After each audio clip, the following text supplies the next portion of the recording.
And welcome, Hoosier fans, to this week's edition of Assembly Call Radio, where each week we discuss the most urgent topics in the world of Indiana basketball. This is our 158th edition of Assembly Call Radio, and it is our 588th episode overall of the Assembly Call, recorded on the evening of Thursday, February 20th, 2020. I am your host, Jerod Morris.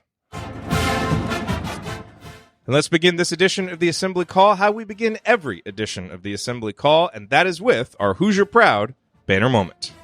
And Indiana is the national champion. When it comes down, Indiana will be champion. Smart takes the shot. The Hoosiers have won the national championship.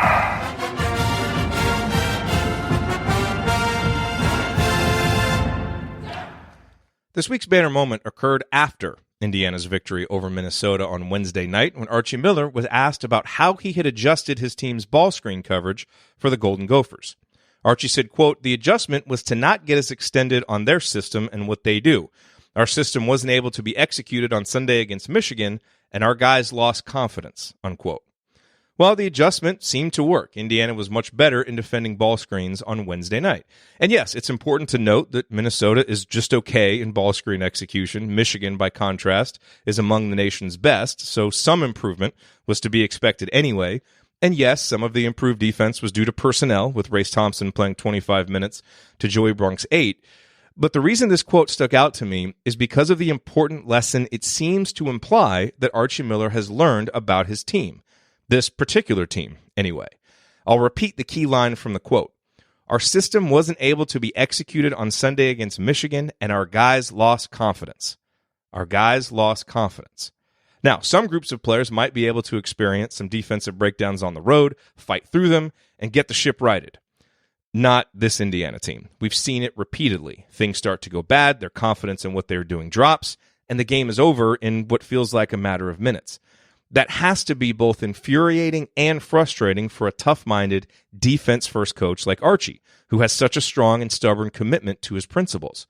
But after Sunday's debacle in Ann Arbor, it was clear that stubbornness wasn't going to help this group of Hoosiers get the most out of their season. And so Archie adjusted, and it worked. His team got off to a slow start defensively, but believed in what they were doing and ultimately turned in a strong defensive performance en route to an important road victory. Was it a one-off adjustment due to matchup? Was it something we'll see moving forward? Time will tell. But it seemed like this team needed a change on the defensive end, and Archie gave it to them, and it might have come just in time to save Indiana's season. All right, now let me introduce my esteemed co-host for this week's show. To my left, he is the Kevin Keats of Girls U Sports Coaching in Cincinnati, the president emeritus of the Robert Johnson Fan Club, and the world's most fun-loving bracketologist. You'll have fun, fun, fun. The Hoosiers make the tourney again. Fun, fun, fun. Fun, fun, fun. Andy, what is your bottom fun, line on the last week in Indiana basketball? Fun, fun, fun. I'm hoping to rebound from an audio perspective from the abject failure that was last night. So you're doing good so far. Good I job. noticed that you did have Kevin Stallings in initially during the thing, which I thought was a not so veiled shot at how things went last night, but appreciate you going with. I rethought it because that seemed really mean. Well, yeah, well, I did see it, so it still hurt. But the Kevin Keats, the recipient of the blow by Coach K handshake at the end of the blowout loss last night, so that's always a good time. From my perspective, this year or this time of year for me, everything tends to revolve around bracketology, and that from an IU perspective is a big thing that people have on their minds. So. For me, it's you look back at if you count. Last night they played 3 games in 7 days, and what a weird 3 games those were. With the big one over Iowa, calmed everybody's fears. Those fears resurfaced again against Michigan, and then last night gave everybody at least a little piece. Showed the team could win on the road, and picked up a big road win, which matters a whole lot for bracketology purposes. So, all in all, I think if you had set out on those 3 games and said IU would be 2-1, you'd have felt pretty good about it. I think that's in large part how I feel about the season. I keep looking back at the sheet where I went through and predicted wins and losses, and I think as of the last time I did it, I didn't get every game right, but I was dead on what I had. But this team just has a way of playing so far up and so far down that it makes things seem so much worse than they might actually be, and that every single result is such a pendulum swing from the one before that it makes you feel like the sky is falling 1 minute and then everything is great the next. And hopefully what you mentioned that are in Archie, in terms of Archie making some of those adjustments, will maybe provide some stability for this team, stability from a confidence perspective. And,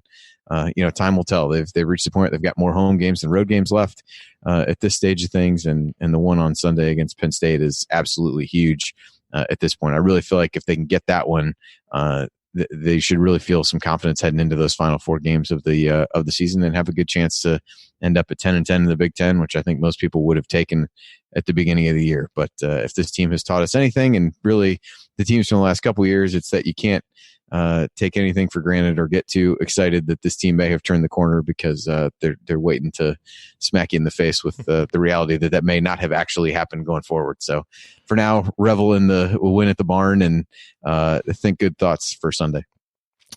And to my right, he's a senior writer for The Big Lead, Race Thompson's official West Coast hype man, and someone who always waits his turn to talk. Analyzing players, finding every wrinkle. He hasn't ever hosted, never lifted a finger. He's got all the Well, let me quickly add just one thing about this. Dude just interrupted his own jingle. Ryan, what is your rant on the last week in IU basketball? Pretty big win last night. That's really all you can say, is that this was an opportunity for Indiana to step up and win a road game. And I think we all kind of said it beforehand. If you're looking at the other road games this team has left, this is the one you got to get. And it's a struggling Minnesota team, and they were able to go in there and do it.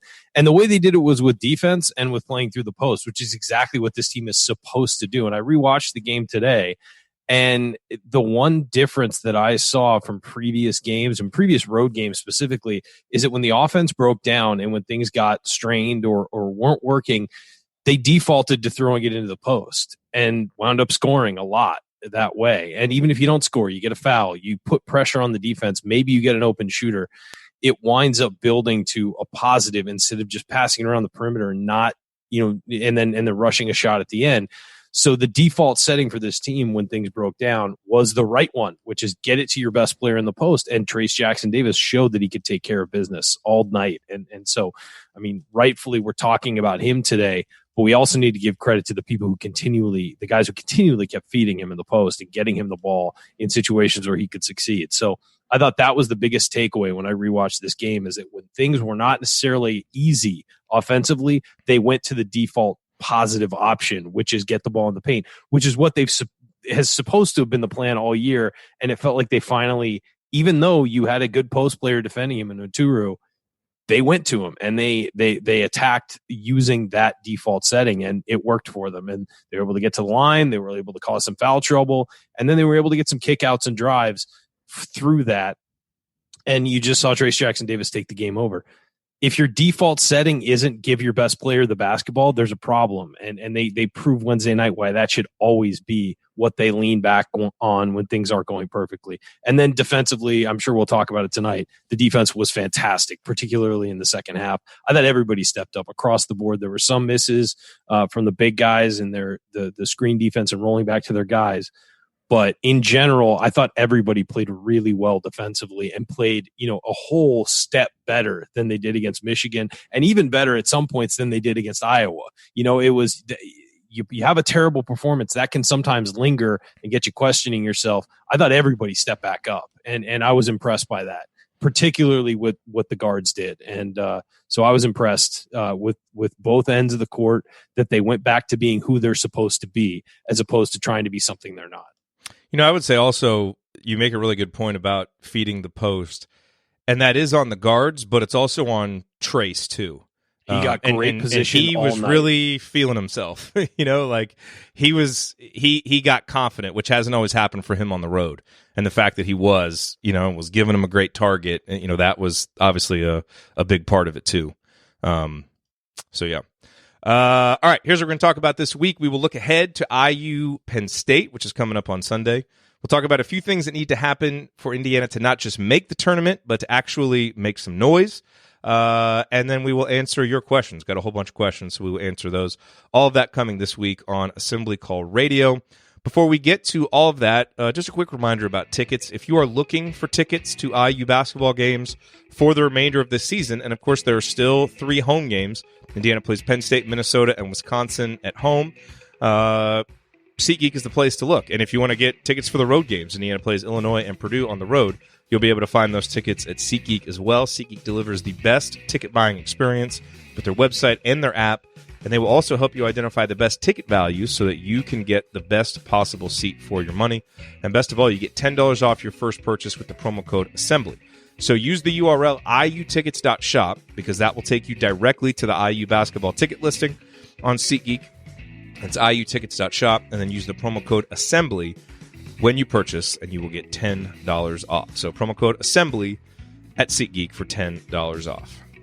All right, guys, so let's look ahead real quick to this game against Penn State. You know, Andy, as you said, it's a really important opportunity for Indiana to get, a win over a team that, before they lost to Illinois, was that on Tuesday, people were talking about them as a potential number 2 seed, a Pat Chambers coach team as a potential number 2 seed in the NCAA tournament, because that's just the kind of college basketball season that we're having. So, it's easy to remember how poorly that game went in the second half for Indiana, and they ended up losing 64-49. 2 things that are really important to remember about how that game went that should absolutely be different. One, Indiana's at home, so that obviously makes a big difference. But Jerome and Race did not play in that game.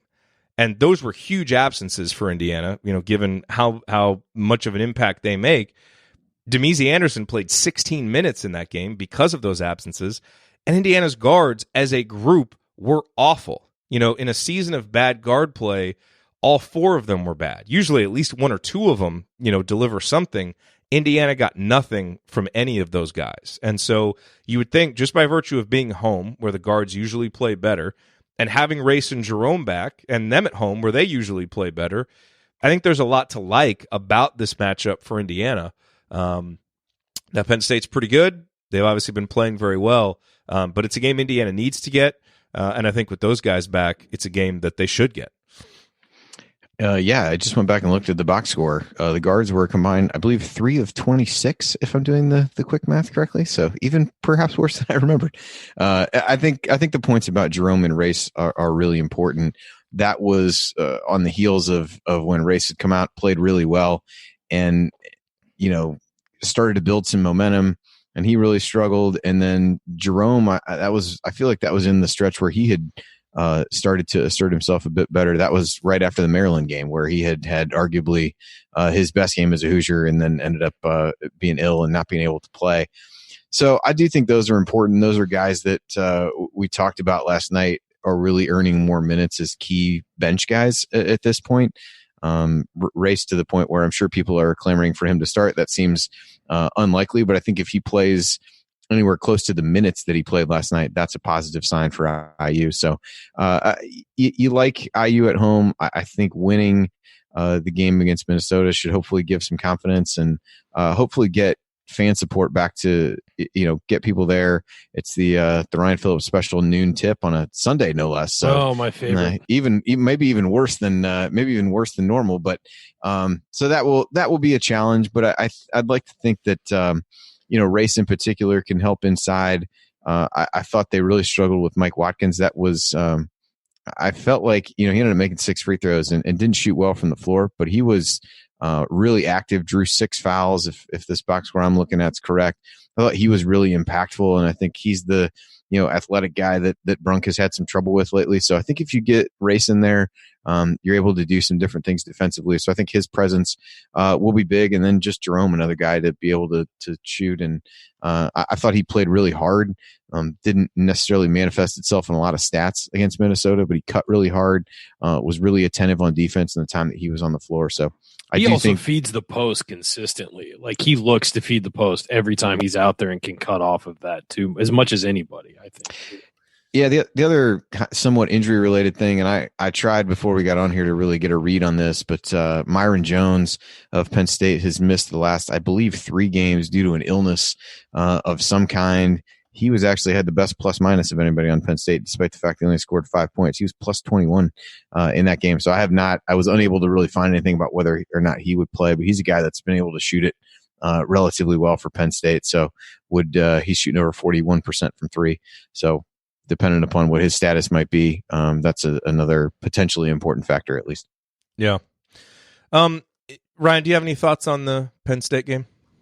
Yeah, I mean, I just think it's one of those things where we were tied with Penn State at the half and then just got run out of the gym in the second half and just got outworked. And that can't happen, especially at home.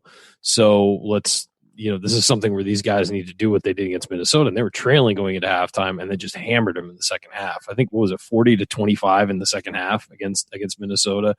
And they've wilted previously on the road in the second half. So showing that you can do that on the road, you should definitely be able to do that at home. You should definitely be able to outplay your opponent in the second half at home in, a situation where you know the court, the stands, you're feeling comfortable.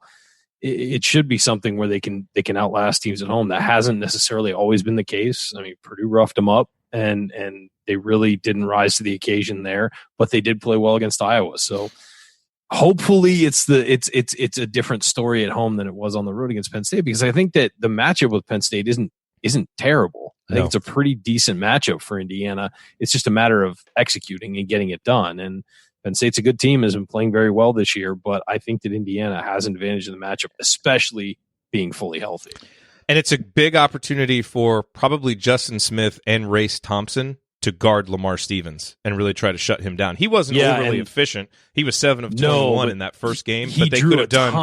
He drew a ton of fouls too. Yes, and they could have done a better job on him. And I think having Race that you can put on him every now and then is going to help. But Justin tends to defend better at home. It's kind of a theme. All our guys end up playing better at home, but I think he's got to do a better job on Stevens than he did up in Happy Valley as well. Yeah, the fouls were interesting. Not only did Penn State draw a bunch of fouls on IU, that was one of IU's lowest outputs in terms of getting the free throw line, only 10 times on 57 field goal attempts. And IU only took 11 threes in the game. And as you look down the stats from a conference perspective, Penn State, IU is still first in free throw rate and Penn State is 14th. So kind of an outlier in a lot of ways. IU didn't settle for a ton of threes. They certainly didn't play well, but they didn't get to the line a lot. I think that was around that series of games where Archie would allude to some of the officiating in terms of I'm not sure why we're not going to the line and different things like that. So if they can reverse some of those trends, I think that's a definite positive for IU. Trace Jackson-Davis got hammered in that game and didn't get any calls. We talked about it at the air afterwards. I mean, that wasn't why they lost the game. It just didn't help things. They didn't lose the game because the effort in the second half just completely waned. But Trace Jackson-Davis got mugged in that game, and so did Joey Bronk at times. And it didn't work in their favor in that one. They're playing at Penn State. Hopefully that turns around this time, and especially after Trace Jackson-Davis's game last night against Minnesota, hopefully that turns around and people start to recognize a little bit more that this guy's hard to guard. And when you see something that looks like a foul, it probably is a foul. On that note, since I wasn't on the post-game show last night, can we just take a moment to appreciate the Big Ten refs and their call on Al Durham tripping over his own feet last night? And they did that twice. One time he drove with his left hand and his feet came out from it. Al needs to do something. Just karma for Al. How many times has he gotten hammered where he didn't get called and that's what they give him? I wasn't upset. I was not upset. Al does lose his footing more than any player I've ever seen. And it kind of looked awkward. It's like, wait, he couldn't have done that by himself. Yeah, he had his feet. He's on a basketball floor with tennis shoes. His feet could not have just gone out from under him. But no, he needs to. I don't know what's going on. Maybe they need to put some extra grip on his shoes. But he falls down a lot, where he cuts hard and his feet just go out from under him. Oh man. Okay. Coming up, now that we are feeling a little better about Indiana's NCAA tournament chances after getting a road win, let's talk about a few important things that need to happen for Indiana to not just make the tournament, but actually have a shot at doing some damage if and when they get there. Stick with us here on the Assembly Call.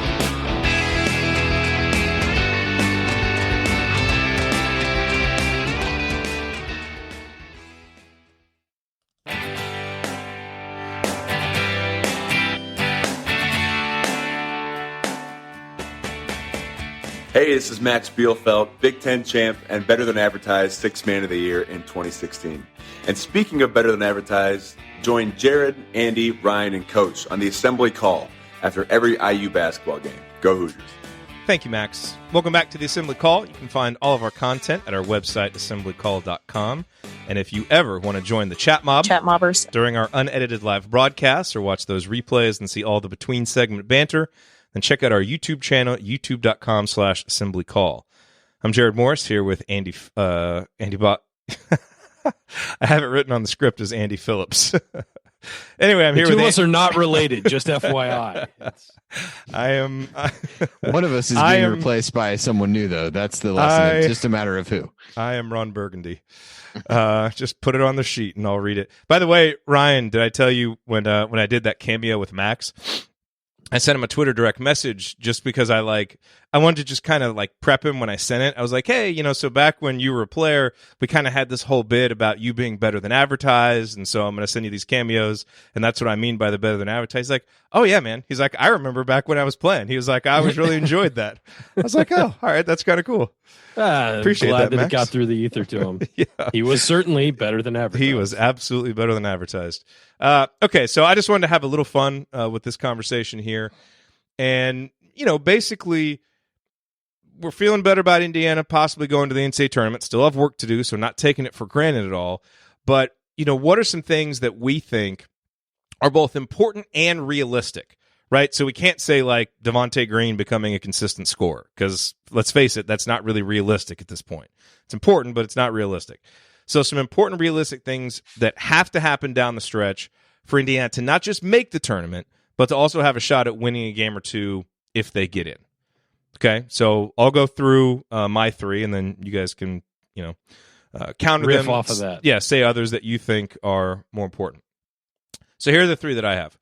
Number one is Rob Phinisee has to go from being a below-average Big Ten point guard, and by every metric and by the eye test, Rob has been that. We love Rob, but that's just been what he has been this season, as a below-average Big Ten point guard. He's got to go from that to being an average Big Ten point guard. I don't think he needs to make a major jump, but he's got to be someone that you would consider an average Big Ten point guard. That's number one. I think it's the single most important thing that needs to happen for this team down the stretch.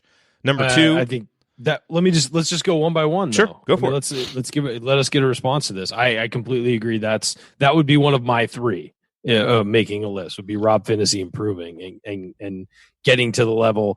He doesn't even have to get to the level we think he can get to. He needs to get to a replacement level, for another, as you said, Big Ten point guard in the league. I think he's got to be able to consistently knock down 1 or 2 threes in the game. He's got to be able to drive and get to the hoop. And on top of that, give the defense we know he's capable of giving. Who is the most average point guard in the Big Ten? Like Demetric Trice? Would that? I don't know. Yeah, there's some good average ones. point guard.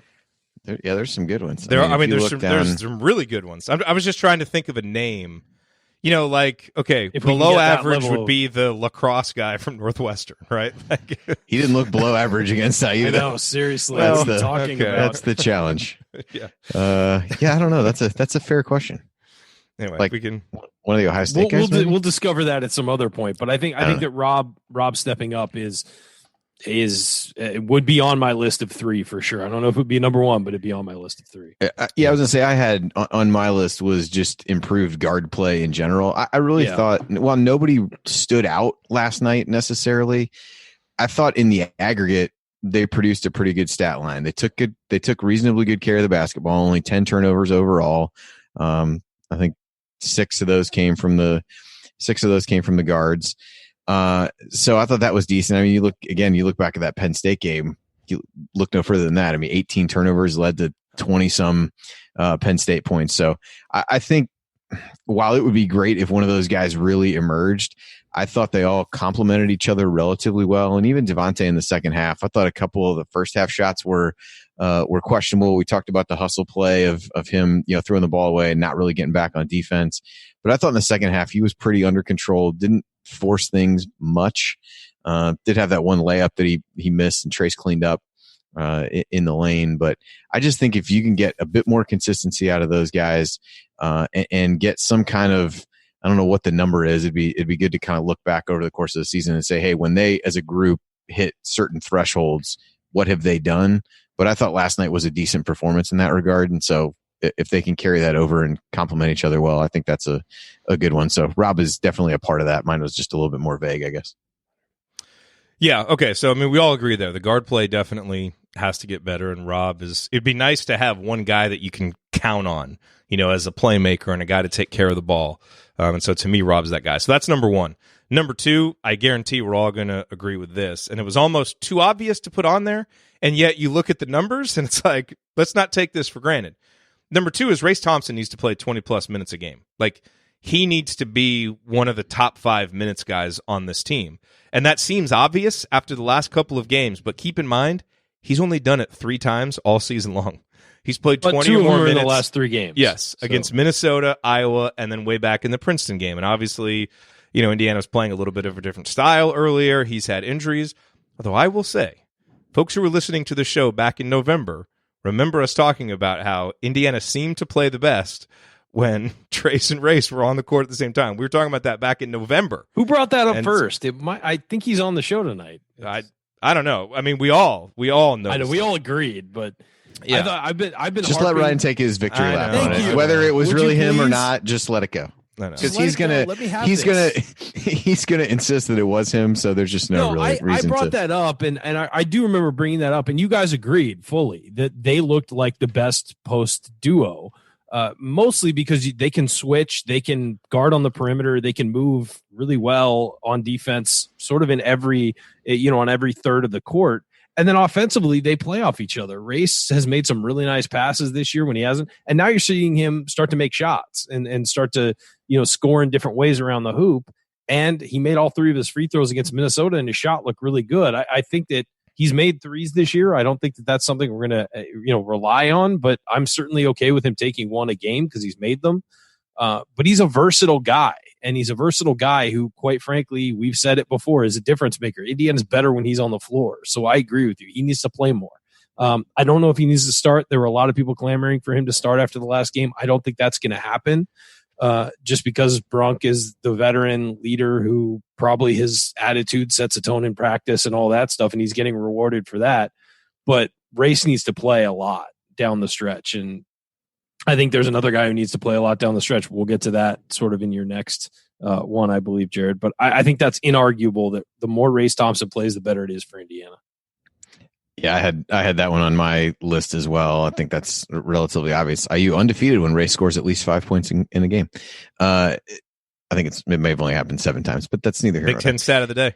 And so undefeated when TJD gets a double too. So true, another Big Ten stat of the day. Yeah, I think with Race, when you look at this team's struggles, they've been containing ball screen defense. Race helps in that area, and we've talked a lot about floor spacing on offense. And while he isn't a guy who's consistently knocking down 3s, he's shown at least some ability to do that. But I agree with what Ryan said that he's made some nice passes. I talked about the one, probably nobody heard it, but I did talk about the one pass that he made to Justin cutting down the lane in a key moment. And I thought he had some decent moves in the post. They weren't afraid as they were forcing the ball inside. They gave him some post up opportunities, and he did all right as well. So, that one feels like a no brainer. But you just want him to be healthy enough to be able to take on those minutes and hopefully prove it's all right. Now, I think there's a lot of different directions that you could go with the third one. I thought about Deron Davis. Obviously, Devontae Green is the guy that kind of sets this team's ceiling. And so certainly you want to put something for him. But Devontae Green is just a roulette wheel, so trying to predict anything with any level of consistency, I think we just have to go with what Devontae gives us and kind of work around it. And if he's going to go for 25 points, obviously every time he does that, that's an opportunity for Indiana to get a big win. But it didn't kind of seem fair or even meaningful to put in this.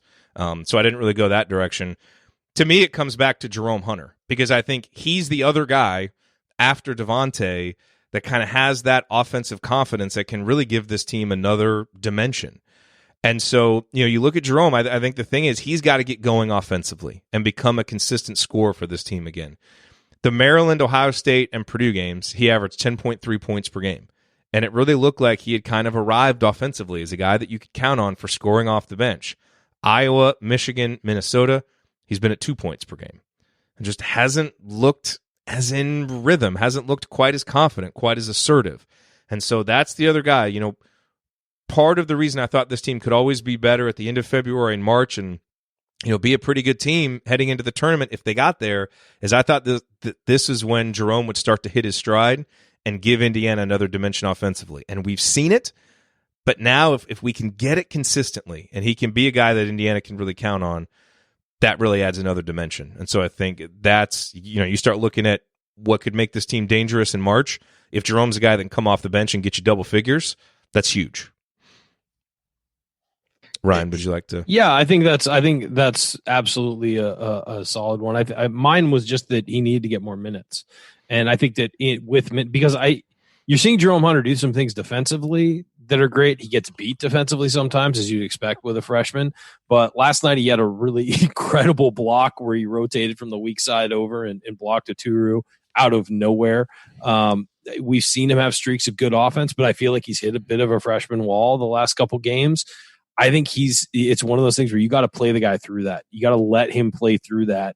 I think Penn State has got some great matchups for him size-wise that he's going to get some clean looks. One of the problems that I've had with Jerome a little bit is that when he does step into a three, he likes to step into a three about 3-4 feet behind the three-point line, whereas I think that if he was moved in a little bit closer, it's an easier shot. He's obviously very confident in his shot, and so that's a positive, but at the same time, make it easier on yourself, move in a little bit. And also I think that I'd like to see him work off the drive a little more because I think he can do it. I just think he hasn't done it this year. I'd like to see him if he gets isolated on the wing because of his size. He can go up and around guys with that length and with the fact that he's, a bigger guy off the wing. So those are the two things I think with him. I think you're right. He has to get going offensively. And I think the key to that is to getting him those minutes that maybe he's not going to get if he's not performing as well. I think Archie may have to force some minutes through him just to get him more comfortable on the floor again.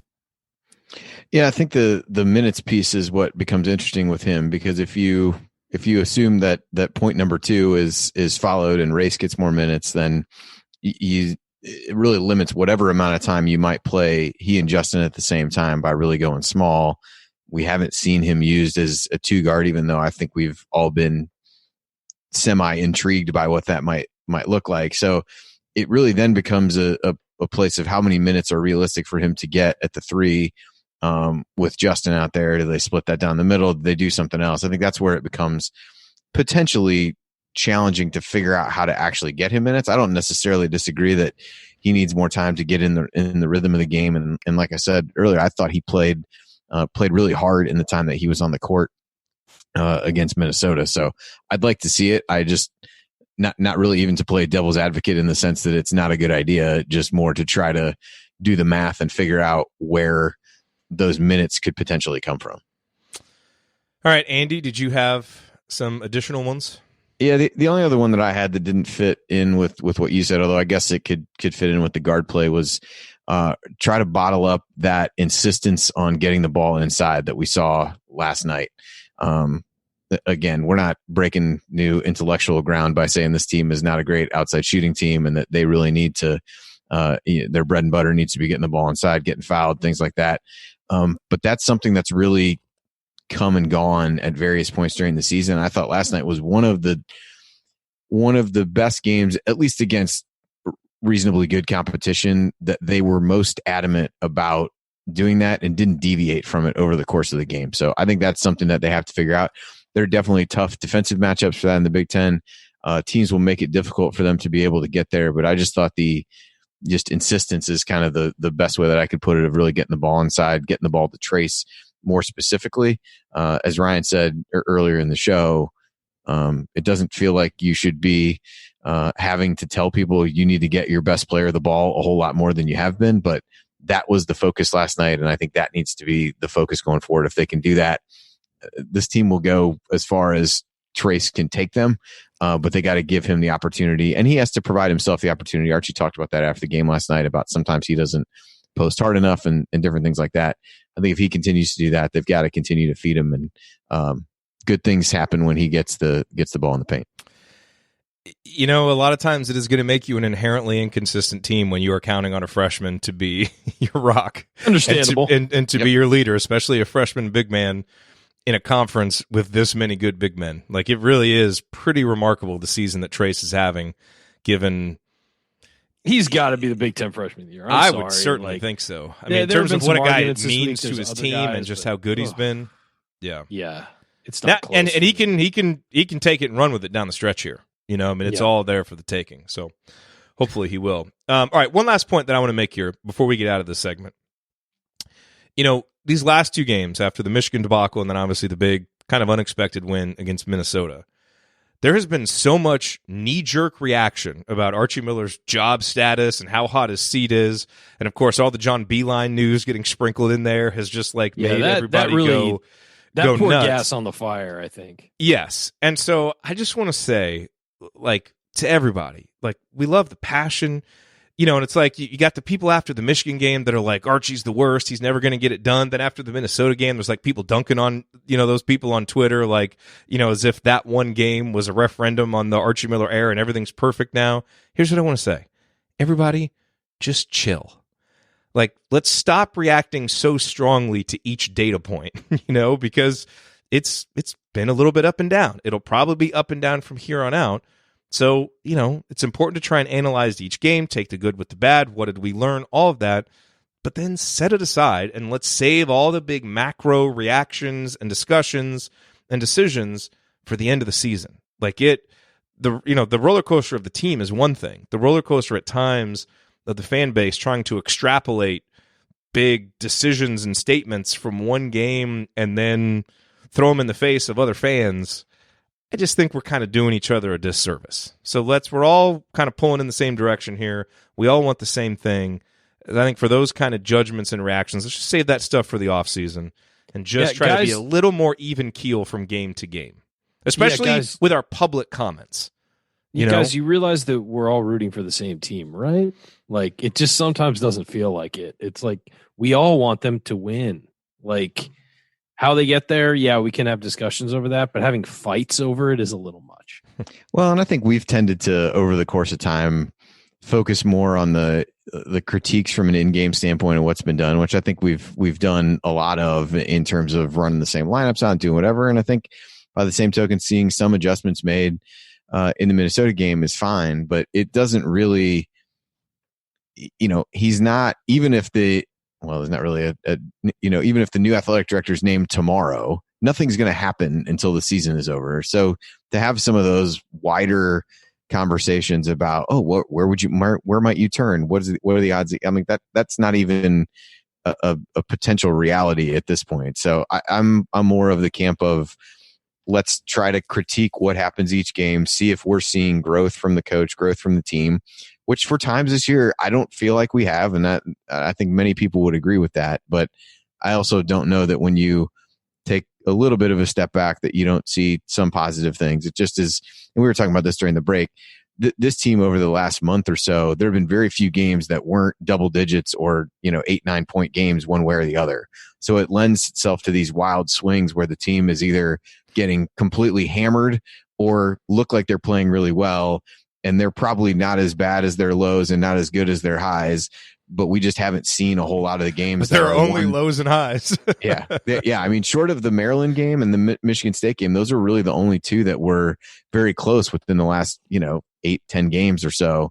So you just don't, I think play like that shows how erratic the team is, but I think also leads to some of those huge swings in emotion and feelings on the staff, the team, the way things are going, because they're just not playing a ton of close games, which, like it or not, is just the way that this team has played so far. And maybe that changes down the stretch. Yeah. Hey, look, and experience the emotions, like experience the joy of winning, experience the frustration of defeat. That's what we do on the show all the time. I'm just more talking about it takes the its toll calls. on us. It does. So I don't want to be a hypocrite here. I'm just talking about more like the calls for a coach's job, or, even on the flip side, like, thinking that one win proves that everything is okay and the people who are frustrated with the coach have no basis to be frustrated. Like, everyone's got a point. Everyone's got a perspective. I just think there's probably a better way for us to communicate it with each other than some of the things that I see. So anyway, but just something to keep in mind here as we go down the stretch for what surely is going to be a topsy-turvy final 5 games of the regular season, then whatever ridiculousness the Big Ten tournament hands us this year, and then hopefully some NCAA tournament games. Here's a good summary for it to wrap it up. We beat Penn State on Sunday. You're 500 in the conference, in the toughest conference in America, in one of the strongest years for that conference that we can remember. That's pretty good. I mean, it's not great. It's not where you want to be, but it's pretty good. And you're also 14-3 at home, with one of those losses coming with just an utter collapse in the last minute where you really outplayed that team. So you have to put it all in perspective. 2-6 on the road, not where you want to be. 500 in the conference is not what you want to call a success, but given this year and given the roster problems that this team has, it's not that bad. And being 18-9 looks a whole lot better than 17-10, and 18-9 would be a really nice spot to be for this team, given all the things it's been through, especially with injuries and things of that nature. Thank you. You're welcome, Archie. All right, coming up in our third segment, we will answer your questions. The mediocre question of the week is back, so we will answer that. Plus, who would we want taking a last-second shot on this team? We'll debate that as well. Those questions and more, stick with us here on the Assembly Call.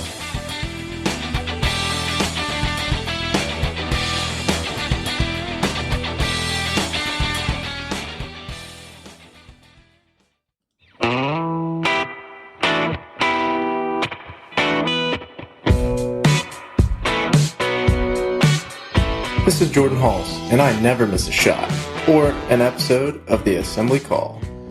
Thank you, Jordan. Welcome back to the Assembly Call. I am Jerod Morris here with Andy Phillips and Ryan Bottoms. And remember that you need to be subscribed to our email newsletter. We send out a weekly IU News Roundup even during the offseason, and after every game, we send out a detailed post-game analysis. Just text IU to 66866 or go to assemblycall.com. That's IU to 66866 or go to assemblycall.com. All right, guys, time for the mailbag. All these questions submitted via our private IU basketball discussion community at assemblycall.com/community, except for the mediocre question of the week, which was submitted on Twitter 5 minutes before we went live. So just great timing there. But we're committed to this bit now because we have cool intro music, so we're going to answer the question anyway. So here we go, the mediocre question. It's not that good, but it's not that bad. It's Jay's mediocre question.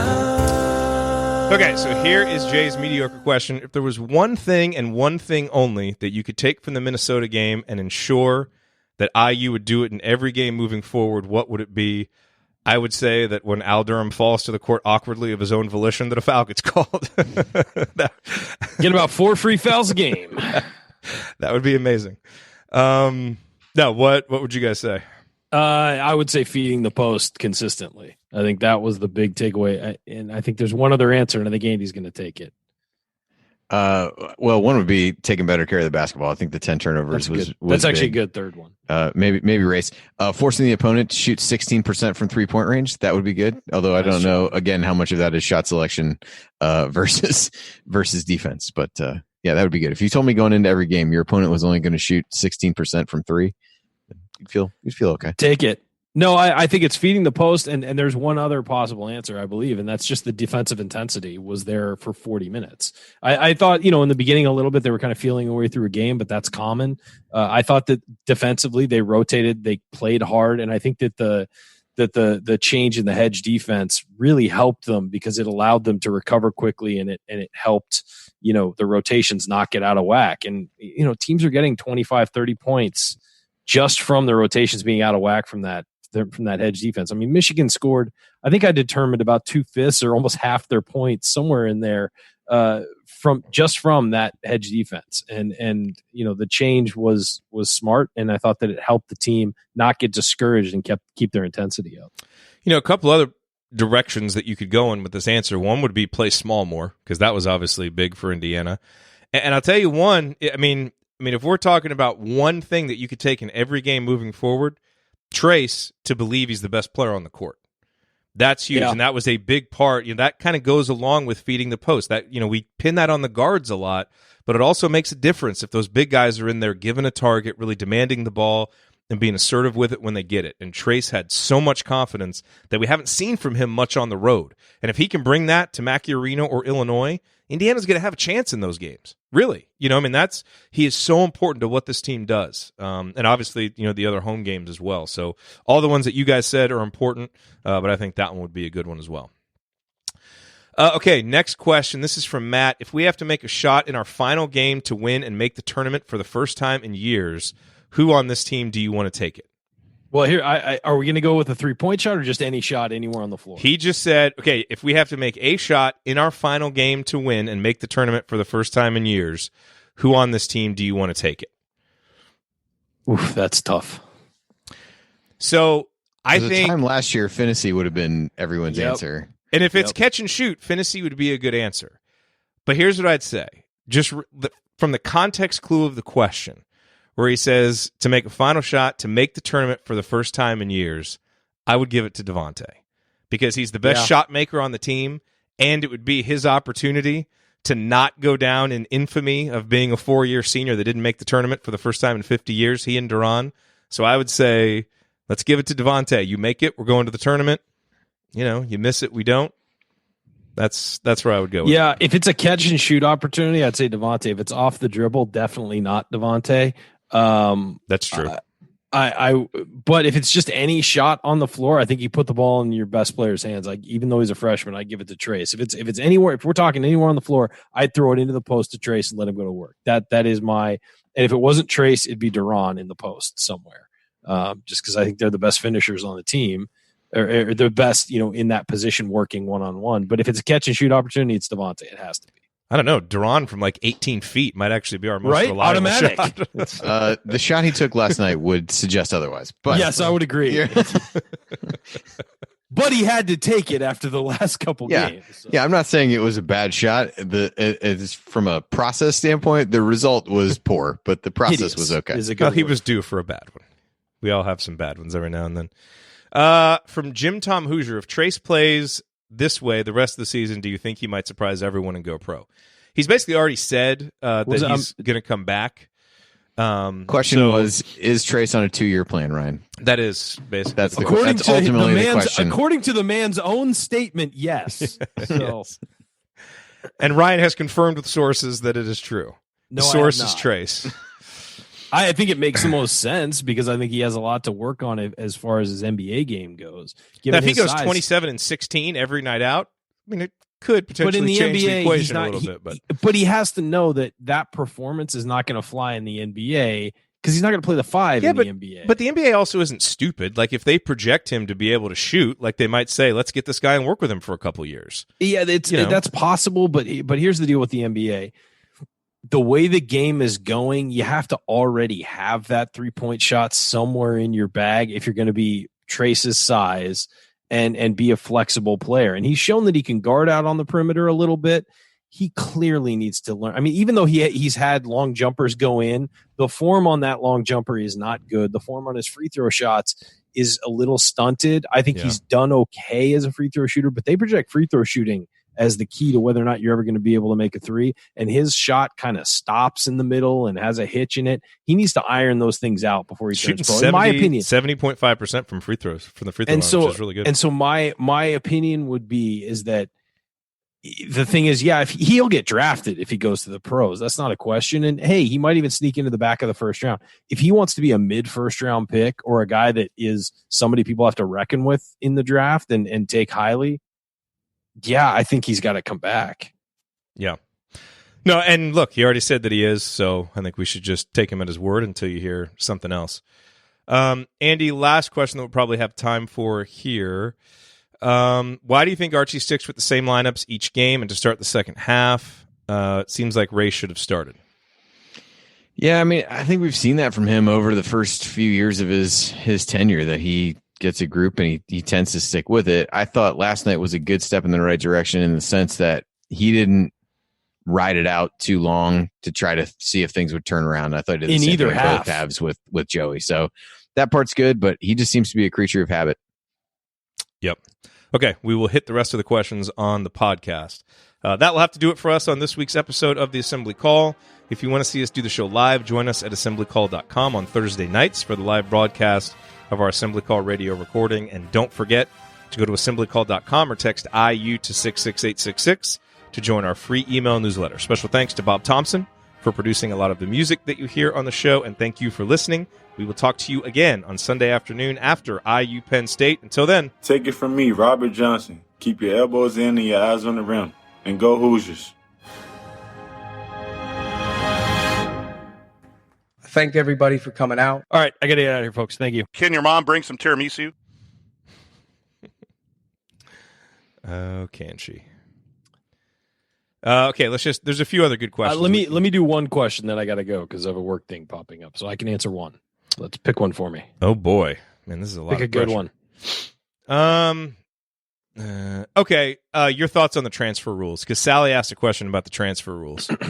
I think it's smart. I think it works. I think it's unfair that only 5 NCAA sports face a punishment. It's men's ice hockey, women's basketball, men's basketball, football, and baseball.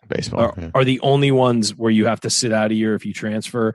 And the current system is broken where you can apply for a waiver to play early, and it seems really arbitrary who gets approved and not approved. I think it's something like 1/3 of athletes transfer.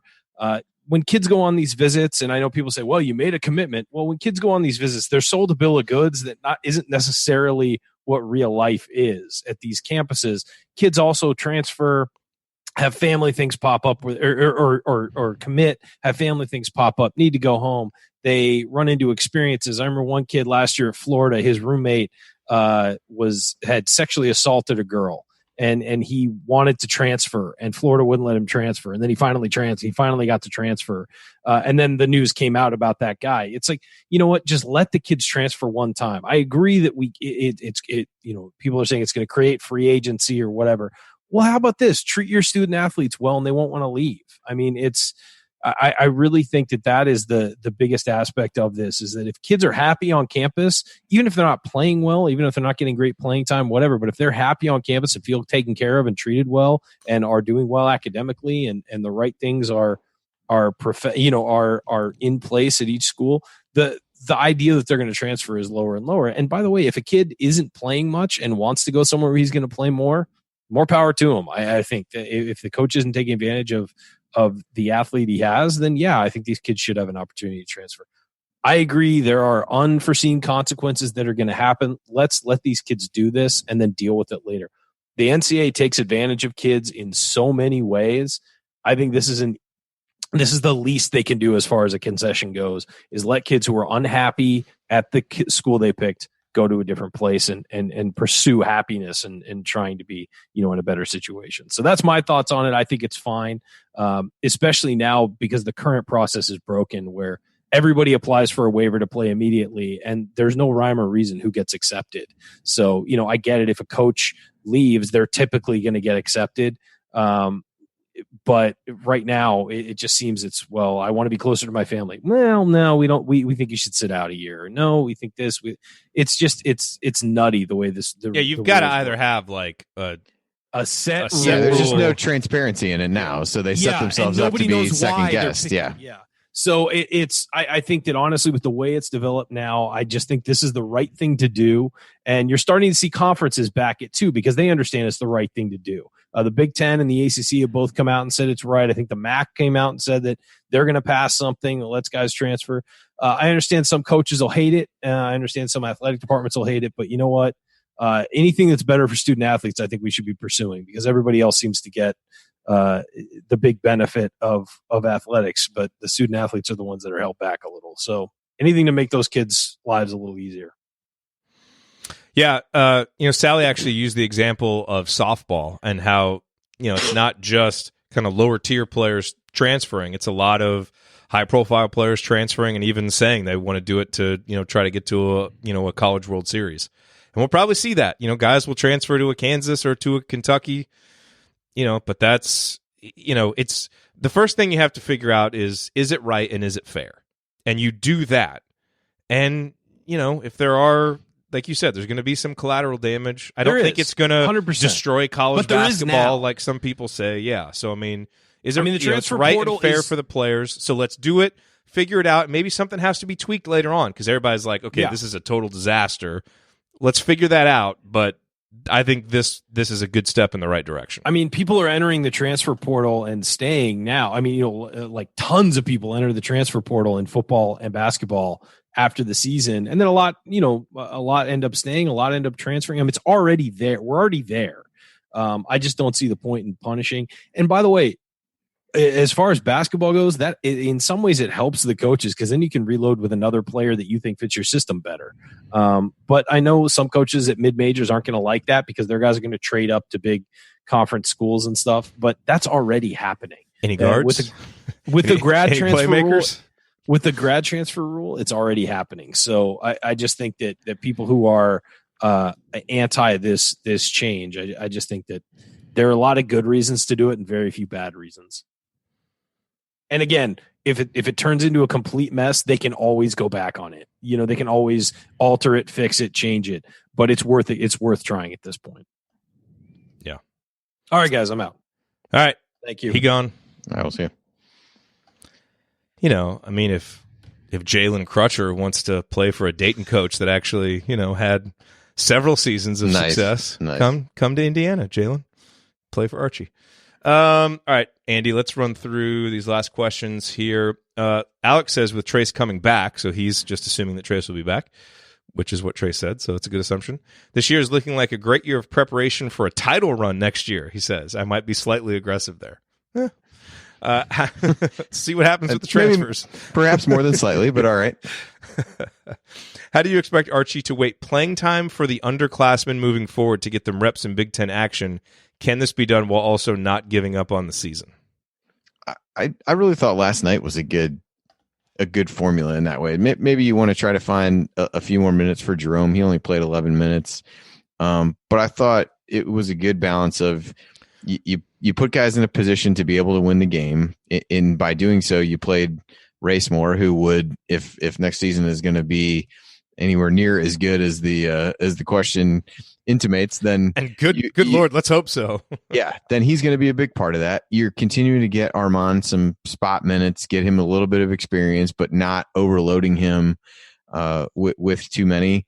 And Jerome is really the other guy if you're really thinking about young guys that you want to get more playing time for. I think that's the one that was a little bit of a struggle, at least trying to find minutes for. And I think that goes back to some of the comments I made earlier where it just gets a little bit tough to try to figure out how to do that unless you really want to play small. And if you really want to do that, then you're not giving Race as many minutes and you've got to really phase out, really one of Brunk or Davis in order to do that, or start playing Jerome at guard.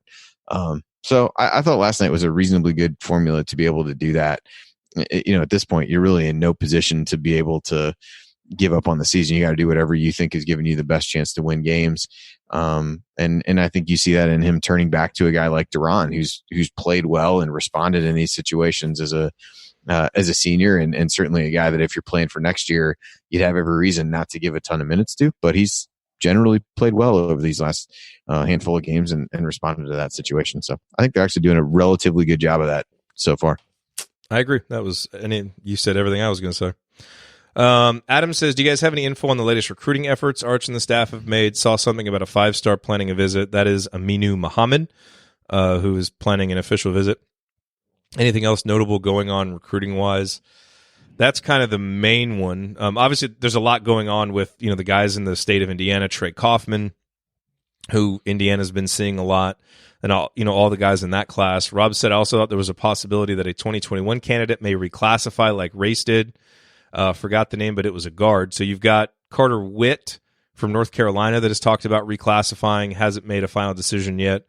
Christian Lander, there's been talk of that, but no final decision there. So, it's all just kind of up in the air. Those are some of the guys that they've been involved with. Obviously, First and Wesley and Lander and Kaufman are all really important recruits in the state of Indiana. You certainly need to get at least one of those guys. If you can get two of them, you would feel ecstatic. But, and with a guy like Muhammad, who's a 5-star, he's got to get on campus first, and then you kind of start taking that seriously. So there hasn't been like any real big news or big movement on any of those, but those are some of the names to keep an eye on. Yeah, you're more up on that than me, so I got nothing to add. Let's see. Patrick said a couple rematches this week. Any specific adjustments IU needs to make for Penn State or Purdue, respectively? But we talked about Penn State. We won't have another assembly call radio before the Purdue. When do we play Purdue? What day is that? Middle of next week. I think is it Wednesday? Next Wednesday? No, it's Thursday. Oh, it is next Thursday. Yeah, Look at that. Another assembly call radio wiped off the schedule. Yeah, so I mean, any specific adjustments that we should use against Purdue other than, play really hard and play confident? I mean, as you look at the stats for both games, and we touched a little bit on turnovers in the Penn State game, and those are both games. Turnovers at the end of the first half really swung that Purdue game in the other direction. So I don't know if that's an adjustment. You shouldn't be adjusting to say don't give the other team the ball, but taking better care of the basketball will be one. The Purdue game in particular, IU settled for a ton of threes. They're they over 40% of their attempts were from three. That is not a good formula for this team, and really in neither game did IU get to the free throw line regularly enough. I would assume you'd continue to see some of the same changes to ball screen coverage and things like that. I think we talked with Penn State that Race would be a decent matchup for that. I think he's a decent matchup for Purdue if they were going to play a guy like Wheeler, who they try to use to stretch the floor. And then you give Duran some minutes when Travion Williams is in the game, or some of those kinds of scenarios. So those are the few, at least statistical things that jump out to me that probably need to swing in a different direction if they're going to have a better outcome. Yes, I would agree. JD said after the game, coach was asked about his change in defense regarding not having such high hedges and the success it seemed to have on defensive stops, which we discussed earlier. He got visibly irritated by the question, answered that it depended on the opposing team. Sure hasn't seemed like he ever changed it up before. I think he got slightly irritated. He was also kind of having fun with it, especially when Rab Johns asked him, and then he said that he was going to teach Rab Johns how to hedge ball screens, which if Archie was going to run a clinic on ball screen defense and how to do a hedge, I would love to be there for that. It would be great to see how that was taught. Look, I think Archie's always probably going to be a little bit irascible whenever someone asks him a question and it's, the basis of it is you went away from your principles. I just think Archie is so committed to the way that he sees basketball and teaches basketball that even talking about adjusting is hard for him to say the words. So I thought he was kind of having fun with it and good natured, but I think that's just kind of his personality. I mean, that's why he got the nickname Archie anyway. It was, for those who don't remember that story from back when he was hired, it was after Archie Bunker because he was kind of an ornery little kid and he's kind of an ornery coach, So, but he did adjust and that was important. And hopefully we continue to see some adjustments. I think you have to be able to have your principles, have your system, but, tweak it where you need to from game to game. So, yeah, and maybe even make agree. A macro tweak every now and then if you really don't have the roster to do it. So. Yeah, I mean, I do think, the question about doesn't seem like he's changed it up before. It's definitely been rare. I know we talked about the end of the Michigan State game where they switched on that final possession, and that ended up being, throwing Michigan State off a little bit. So he's done that occasionally in very specific situations. But I think from a full game, hey, we're really changing something up. And I think the flip side that a lot of people would give is, well, why did it take so long? Because that's been an issue for a little while. I think that's fair criticism in that regard, but potentially it's just better late than never, and you go on from there. But it's good to see the adjustment. That was one of the big takeaways for me, was being able to, kind of make some of the adjustments that felt like needed to be made in prior games. So positive. A couple more here. JD says, what do the advanced metrics say about Justin's defense this season? It seems to me that he's been playing very well on that end for most of the season, with the exception of Michigan and one or two other games. Do my eyes deceive me? So I looked this up, and in terms of synergy numbers, which essentially give you the stats for when the guy a player is guarding, ends the possession.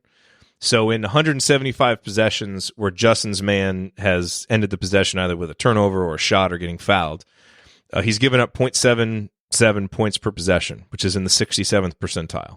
So they classify that as very good. So it's solid. He's been good against spot-up shooters, which means that for the most part he's probably closing out pretty well. He's been below average against pick and rolls, average off screens. and in not many isolation situations, he's been good. Now, transition isn't in there, and that's obviously a big part of it. And we saw, the impact that he could have in transition with the block. But I would say the other advanced metric to look at is, steal percentage and block percentage. And those numbers, they haven't seemed as good for him. His block percentage 1.4%, his steal percentage 1.9%. That block percentage is the lowest of his career. The steal percentage is the highest. But if you look at that, a lot of those steals came in November. He had at least one steal in every game in November, had 3 in 3 games. Justin has not had a steal in the last 4 games. He had 2 against Ohio State and then had 1 steal against Michigan State in the 5 games prior. So he's had 3 steals in the last 12 games. Yeah, I would say 8 since the first of the year. So for a guy with his length and athleticism, you want to see more of those disruptive numbers. By way of contrast, Race Thompson, and we've talked about this before, his block percentage is 5.9, his steal percentage is 2.9. Those are great numbers.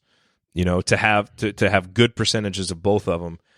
I don't really see a reason why Justin's couldn't be that high. So, I think if you're just talking about guarding a man, Justin can be pretty good at it. And I think, in terms of his intelligence as a help defender is usually pretty good when he's kind of locked in and engaged and, moving at full speed.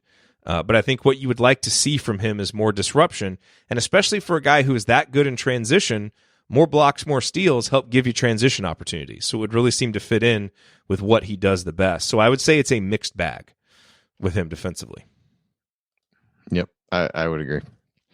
And then the other question, and I did not have time to do research on this, is I know which one you're talking about. I didn't look at it either. It'd be a good question maybe for next week or somewhere when we got time to. Yeah, JD asked, how did Trace's numbers this season compare to other historical freshman seasons from IU history? So I'm going to go out on a limb and say favorably, but I'll keep this on the run sheet and we'll do it next time. The guys I think that you would want to look at would be, Zeller's freshman year, Thomas Bryant's freshman year, Jared Jeffrey's freshman year, Noah Vonleh's freshman year. Who's been some other really impact freshman big guys? I mean, I'd even be curious about Alan Henderson, somebody like that, if you go back a little bit further. It's always fun going through those old seasons. Now, Trace obviously is much more of a focal point on a team like this than Allen was. So you always have to look at the context. Yeah, that makes me. That's kind of why I was curious to see just the role that guys have been put in. Yeah. So really good question, JD. I will keep it on the run sheet and we will answer it in a much better way with some actual research the next time we do Assembly Call Radio, which will be in 2 weeks, obviously, since next week is the Purdue game. Which hopefully is a lot better than the first Purdue game. Let's hope so. Can't get a lot worse. No. Can't get a lot worse. So hopefully it does. From a strictly basketball standpoint, no, it can. Yes. But first things first, Sunday, big opportunity. Where have you, I'm assuming you haven't done a bracket update since the Minnesota game. How far up do you think that bumped Indiana or could bump Indiana since it was a road had win? them, Ryan asked me, I think at some point before the show, I think when I did it Monday night, they were the first 11 seed, so they'd probably be maybe a spot or two up the seed list. So as a 10, kind of middle of the road 10 seed, I would say. I just don't think they're as close to out as a lot of, as it seems other people have them when you really look at other bubble teams and how they've generally played over the course of the week. But I think it's easy to look at how they've played of late, even though the last 10, 12 games don't matter any more than the rest. It's easy to see that and to say, hey, they've had a lot of opportunities. Their record against, quad one isn't that great, even though they've amassed some wins. They've also had a ton of chances, which you could say about a lot of teams in the Big Ten, quite frankly. So I think the fact that they don't really have a bad loss, a loss outside of, quad two, I think is positive compared to some other teams. And getting the road win was pretty big. You just having at least 4 wins away from home is not great by any means, but it's not, one like Rutgers as an example. So, yeah. All right. Well, let's hope that we can add another big victory on Sunday with Penn State. Start to move that net up, which is Yes, continuing let's to hope so. languish down there. That would obviously help. But yeah, we'll be here after the Penn State game. We will talk to y'all then. All right, cool. Thanks, everybody. See y'all. See you, Andy. See ya.